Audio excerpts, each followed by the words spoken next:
안녕하세요 여러분, MCast입니다. 와이를 운영한 지 벌써 2년이 되었네요. 시간 진짜 빠르다. 처음에 이제 도로에 와퍼를 끌고 나가면은 구독자분께서 이렇게 막 사진을 찍어 보낼 정도로 모델 Y 퍼포먼스가 도로에 많지 않았거든요. 근데 2년이 지난 지금은 도로에 Y 퍼포먼스가 엄청나게 많아졌네요. 저의 영향력이 좀 있던 걸까요? 그리고 벌써 10년 할부에 2년이나 갚았다는 거에 기분이 참 좋습니다. 8년도 금방 가겠지? 오늘은 제가 핸드폰에 이런 메시지를 받았어요. 국토교통부와 보험개발에서 알려드립니다. 자동차 의무보험이 끝나가니까 어서 계약하라고. 그래서 오늘은 모델 Y 보험에 대해서 한번 얘기를 해드리도록 하겠습니다. 보험회사 광고 아니고요. 저는 뭐 보험 설계사나 이런 사람이 아니기 때문에 그냥 이 사람이 모델 Y 보험을 요렇게 가입하면은 요 정도 가격이 나오는구나, 이런 참조 영상으로 보시는 게 좋을 것 같아요. 보험은 개개인의 상황에 따라 다르기 때문에 그냥 정말 참고만 하시는 걸 추천드리겠습니다. 그리고 보험을 들 때 전기차는 어떻게 들면 더 좋은지 약간의 뭐 팁도 얘기해 드릴게요. 일단 보험을 들 때 가장 먼저 선택해야 되는 거는 보험사죠. 광고가 아니니까 개인적인 경험에 비하면은 삼땡화재가 저는 개인적으로 제일 마음에 들거든요. 왜냐면은 전기차 관련된 보험 특약들도 많고 무엇보다도 출동기사님들이 친절해요. 동땡화재 같은 경우에는 제가 전 회사에서 328i 컨버터블을 운전할 때 사고 날 때 한번 겪어봤는데 전체적으로 무난무난했습니다. 그리고 제가 또 경험해본 보험사가 악땡회사가 있는데요. 악땡회사는 전반적으로 다른 회사보다 조금씩 저렴하긴 한데 회사가 어려워서 그런지 마케팅 전화가 엄청 많이 오더라고요. 마지막으로 현땡 경험해봤었는데, 현땡은 저는 개인적으로는 정말 비추드립니다. 출동기사님들이 너무 불친절했고 사고 처리하는 것도 저를 위해 싸워주는 게 아니라 상대방 보험사를 위해 싸워주는 그런 느낌이었어서 저는 현땡은 별로 추천을 안 드리고 있어요. 요즘 뭐 보험사들은 거기서 거기니까 여러분들이 좀 선호하고 할인을 받을 수 있는 곳에서 들으는 거를 추천을 드릴게요. 제 모델 Y 같은 경우에는 3땡을 계속 이용해 왔었거든요. 이번에는 동땡으로 넘어가려고 합니다. 동땡을 선택한 두 가지 이유가 있는데요. 첫 번째로는 저희 회사가 동땡 회사랑 협력이 있어가지고 보험이 크게 할인이 됩니다. 그리고 두 번째로는 동땡화재 같은 경우에는 다이렉트에서 차량 가액을 올릴 수가 있더라고요. 그래가지고 이번에는 동땡으로 가려고 해요. 일단 그래서 저는 동땡에서 가입하기로 마음을 먹고 견적을 내봤는데 한번 같이 봐보실까요? 지금 제 보험료 미리 계산된 걸 보면은 꽤 보험료가 세죠? 무려 250만 원대예요. 와, 이게 왜 이렇게 비싼가 하면은 보험 들 때 가장 먼저 설정해야 되는 게 보험 보장의 범위이죠. 저는 보험을 누구나 보험으로 들기 때문에 이렇게 비쌉니다. 만 30세 이상이면 누구나 운전할 수 있게 보험을 들어놨거든요. 그 이유가 제 채널을 계속 봐오신 분들은 아실 거예요. 제가 푸른 쪽에 휠 여분을 갖고 있다는 걸. 전 직장에서 누군가가 제 모델 Y를 운전하다가 사고를 냈었는데 범인이 나 몰라라 하고 있었거든요. 용의자가 총 3명이 있었어요. 근데 다 제 차를 타고 나서 분명히 사고가 났었는데 모르쇠로 일관을 하더라고요. 저는 그때 견인 특약이 있어가지고 모델 Y를 어부바로 테슬라 코리아 서비스 센터에 보냈고요. 푸른 쪽 서브 프레임이 휘었다는 거예요. 뒤쪽에 큰 충격이 있었다, 이렇게 얘기를 하셔서 이거 내가 아닌 분명히 누군가가 낸 건데 이걸 어떻게 하지 하고 있었는데 테슬라 쪽에서 그러더라고요. 고객님 동의만 해주시면은 사고 시점 같은 걸 특정할 수 있으니까 혹시 동의를 하시겠느냐, 이런 말을 했었어요. 그래가지고 전화로 제가 동의를 했고 테코에서 조회를 하니까 몇 시 몇 분쯤에 차량에 큰 충격이 있었다, 이렇게 경고등이 테코 쪽으로 전송이 됐다고 하는 거예요. 그래서 그 시간대에 와퍼가 있던 곳에 전화를 해서 CCTV 요청을 했는데 직접 와서 봐야 된다고 해가지고 그 CCTV를 보러 가려고 하는 순간 범인이 자백을 했습니다. 진짜 차를 좋아한다는 사람들이 모인 회사에서 그렇게 정 떨어지는 일이 생길 줄은 몰랐거든요. 뭐 이 사건 외에도 더 큰 정 떨어지는 일들이 많았지만 아무튼 그렇게 해서 범인이 자수했고, 그 범인? 좀 이상하네. 아무튼 그분이 자기 자차 보험 중에 다른 차 운전 특약으로 해가지고 제 차를 수리를 받았던 적이 있습니다. 눈부셔. 다시 테슬라 센터에 왔습니다. 와퍼의 수리가 끝났다고 해서 와퍼 데리러 왔어요. 얼른 퇴원시킵시다. 네. 우리 와퍼 외로울 거란 말이야. 얼마 만에 보니.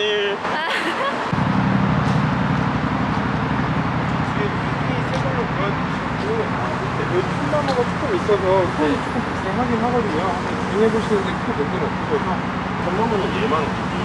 날이 좀 서 있어요. 네. 힐은 이쪽에 넣어놨고. 진짜 독특한 사람이다. 사양이 있는 거야? 네, 좀. 와, 휠 짱 크당. 그러게. 닫을게요. 네. 네. 감사합니다. 와, 드디어 다 고쳤다. 예, 여러분, 저보다 더 마음 아픈 차들이 너무 많아요. 이게 뭐야? 와, 쟤는 아직도 저렇게 있네. 아직도 저러고 있어요. 야, 너는 무슨 일이야? 와, 앞유리까지. 이게 무슨 일이야? 너무 슬프다. 아무튼 차 수리는 잘 된 것 같아요. 물론 직접 주행해봐야지 알겠지만, 그쵸. 그리고 좀 수리를 맡기면서 되게 테슬라 서비스에 재미난 점들이 많더라고요. 나중에 시간이 될 때 한번 정리해서 말씀드리겠습니다. 오늘 얼마 플렉스 하셨죠? 300. 가자! 수리가 끝나고 저희는 처음으로 시운전을 합니다. 긴장되는 순간이야. 드라이브. 내가 알던 내가 아니야. 아, 여기 지금 옆에 진짜 수많은 테슬라들이 충전을 하고 있어요. 정말 재밌는 곳이에요. 그렇게 보기 힘든 테슬라들이 아주 옹기종기 모여 있답니다. 다 아픈 애들일 거 아니야. 핸들이 딱 안 돌아 있긴 하네.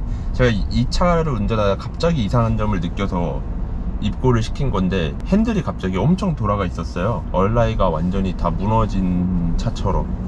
그래서 수리를 맡겼던 거고, 일주일 만에 찼나? 네, 일주일 동안 내연기관을 타다가 다시 전기차를 타니까 원페달 드라이빙이 어색하네요. 이 아이가 정말 프레임을 갈았기 때문에. 이 차는 지금 뒤에 서브 프레임을 갈았답니다. 차의 컨디션 이런 거를 확인하는 게 좀 제일 중요할 것 같아요. 근데 도로에 못 나가고 있네? 그러니까.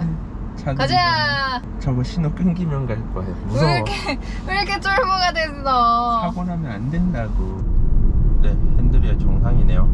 30km 이상으로 주행도 안 됐었거든요. 벌써 50km네. 그래도 일단은 지금 다 정상인 것 같아요. 핸들도 그렇고. 주행하는데 막 그렇게 이상한 점은 없죠. 옆 사람이 뭐 같이 운전한다 빼고. 저희는 밥 먹으러 갈 거예요. 그래, 밥은 먹어야지. 배고프니까. 선영이 먹방 시켜야 되는데. 먹방. 그때 그 사건을 겪으면서 느꼈던 테슬라의 장점은, 사고가 났을 때 정보가 테코에 전달이 돼가지고 기록이 남는다는 거. 와, 커넥티드 서비스가 이 정도로 강한 건지 몰랐어요. 그리고 그때 서브프레임이 휘는 좀 큰 사고였는데도 테슬라의 구조가 약간 프레임, 바디 그런 식으로 돼 있어서 뒤에 서브프레임만 똑 띄워가지고서는 그 부품만 갈아 껴가지고 수리가 되더라고요. 그때 부품비도 상당히 저렴했고 수리비도 상당히 저렴해가지고 전기차 유지비가 더 저렴하다는 걸 느낄 수 있는 사건이었어요. 아무튼 그래서 저는 그때 이후로 뭔가 돈 몇 푼에 얼굴 붉히는 게 좀 그래가지고 누구나 제 차를 운전할 수 있는 누구나 보험으로 가입을 하고 있습니다. 그러다 보니 이렇게 보험료가 비싸게 됐고요. 그리고 제가 동땡화제로 드는 이유가 차량가액을 높일 수 있다고 했죠. 타 회사의 다이렉트 서비스 같은 경우에는 제 차량가액을 연식에 맞게 그냥 감가를 막 때려놓은 상태였거든요. 그래서 차량가액이 한 5천만 원 정도 잡혀 있는 거예요. 근데 사실 여러분들 아시다시피 테슬라는 시가죠. 5천만 원만 보상받는다고 하면 너무 억울할 것 같은데, 동땡화재 같은 경우에는 차량가액을 지정할 수가 있어서 저는 차량가액을 동땡화재에서 할 수 있는 가장 높은 금액으로 설정을 해놨고요. 거기에다가 추가 부품으로 해서 제가 구매했던 FSD 소프트웨어 값도 보상받을 수 있게 등록을 해놨어요. 근데 재미난 게, 이제 FSD를 추가할 때 차량에 달린 추가 부품으로 등록을 하는데, FSD는 소프트웨어잖아요. 제가 작년에 샀거든요. 근데 이게 1년에 벌써 150만 원이 감가가 돼 있는 거예요. 소프트웨어를 감가를 시킨다는 것 자체가 좀 아이러니했는데, 보험회사에 전화해보니까 소프트웨어가 작동하는 하드웨어가 연식이 지나기 때문에 그 하드웨어의 감가를 먹인다, 이렇게 얘기를 하시더라고요. 아니 이게 무슨 말이지? 그래서 소프트웨어가 감가가 된다고? 그럼 사고가 만약 났을 때 이 소프트웨어에 대한 보상을 제대로 못 받을 것 같은데, 이런 생각이 들어서, 아니 그러면은 이건 소프트웨어인데 감가를 먹이는 게 맞냐 이렇게 물어보니까, 3땡화재 같은 경우에는 소프트웨어를 감가를 안 먹이려고 하면은 그냥 그 연도에 샀다, 23년도에 산 것처럼 입력을 하면은 감가가 안 된다고 했고요. 동땡화재 같은 경우에는 감가 비율을 생각을 해가지고 가격을 등록을 하라고 하더라고요. 그래서 저는 905만 원을 모두 받을 수 있게 추가 부품 비용을 설정을 해서 들었어요. 그렇게 감가율까지 계산해서 보험을 들게 되면은, 이게 옵션가가 높기 때문에 보험회사에서 구입 시 영수증을 제출해 달라고 할 수 있고, 그 영수증을 토대로 재심사가 이루어질 수 있다고 하더라고요. 어쨌든 저는 FSD를 추가 부품으로 해서 넣어놨고, 차량가액을 높인 상태에서 FSD까지 넣으니까 실제 지금 제 차량 가액은 6천만 원 후반대로 설정이 되어 있습니다. 근데 이게 추가 부품으로 이렇게 FSD를 등록하다 보니까 느낀 건데, 아니 테슬라가 한국에 들어온 지 몇 년이 됐는데도 보험회사에서 아직도 FSD 소프트웨어에 대한 추가 부품 설정하는 법을 안 만들어 놨다는 것 자체가 보험회사들이 못 따라오고 있구나 이런 생각이 좀 들어가지고 이런 거는 좀 보험회사가 개선돼야 된다고 생각이 들더라고요. 뭐 굳이 FSD 포함해야 되나 뭐 이런 생각이 드실 수도 있는데 저는 꼭 포함해야 된다고 봅니다. 내가 FSD를 1000만 원에 가까운 돈을 주고 샀는데 사고가 났는데 그 1000만 원에 대한 보상을 못 받는다고 하면은 너무나 아깝잖아요. 그러니까 가능하시면 이렇게 추가 부품으로 해서 드시는 게 좋은 것 같아요. 그렇게 해서 차량 가격도 높여놨고 저 같은 경우는 대물 10억으로 들어놨어요. 주변에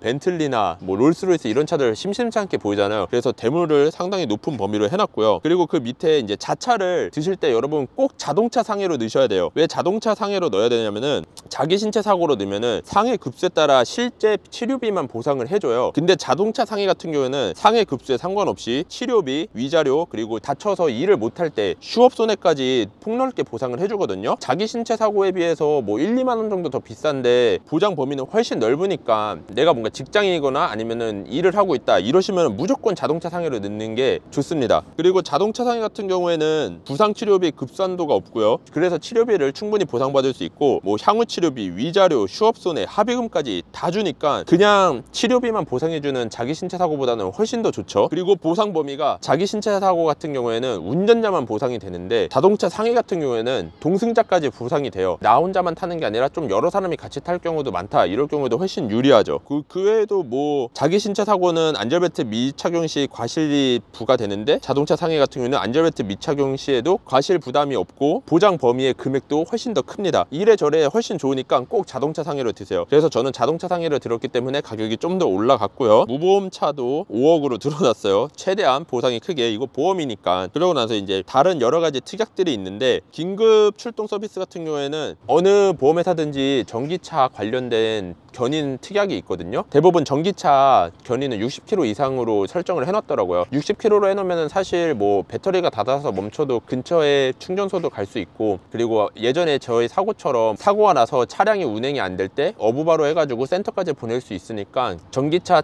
견인 특약으로 해서 60km 이상으로 들어놓는 거를 꼭 추천드릴게요. 그리고 나서 렌트카 지원 특약도 들어놨어요. 고속도로에서 후미 추돌 상대방 100 사고가 있었잖아요. 그때 제가 모델 S를 타고 다닐 수 있었던 이유가 이 견인 특약 때문이었어요. 그렇기 때문에 렌트카 특약 들어놓는 거를 추천드리고요. 그리고 차량가액 초과 수리비 지금 2,600원인데 어쨌든 미국에서 오는 부품들이라 비싼 부품도 있을 것 같긴 하거든요. 그래서 혹시 몰라서 보험이니까 이 특약도 들어놨고요. 그리고 다른 차량 운전 특약, 이것도 꼭 들어놓습니다. 저 직업 특성상 다른 차를 운전하는 일이 많기 때문에 이 특약도 들어놨고요. 외제차 운반 비용 특약도 들어놨죠. 저는 차 수리가 끝났을 때도 센터에 직접 가지 않고 사륜 어부바로 가져올 수 있거든요. 그러니까 직장인인 저 같은 경우에는 휴가를 쓰고 서비스 센터 가서 차 찾아오고 이런 게 불편하니까 이런 특약도 들어놔서 저번에 사고 났을 때 제가 그냥 직장에서 어부바로 보내고 다시 어부바로 차를 받아오고 이런 식으로 진행을 했었죠. 마지막으로 전기차 배터리 교체 비용 특약이 있어요. 이거는 이제